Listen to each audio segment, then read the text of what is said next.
When Bitcoin was launched in 2009, the block reward was 50 Bitcoin. After the first halving in 2012, it was reduced to 25, then to 12.5 in 2016, 6.25 in 2020. The next halving event is expected in 2024, likely mid-April, where the block reward will further drop to 3.125 Bitcoin. The halving cycle impacts the supply of new Bitcoin entering the market. Over time, as the reward for mining decreases, the rate at which new Bitcoin are created slows down. This mechanism continues until the maximum supply of 21 million Bitcoin has been mined, which is expected to happen around the year 2140. Here's an interesting fact about the mathematical structure of the halving cycles.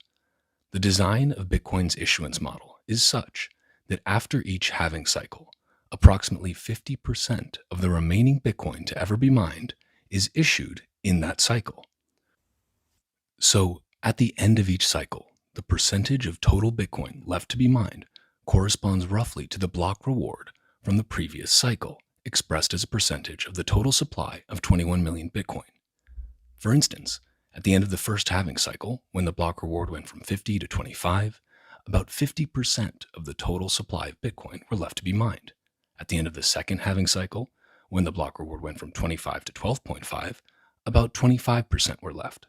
At the end of the third, when the reward went from 12.5 to 6.25, about 12.5% were left.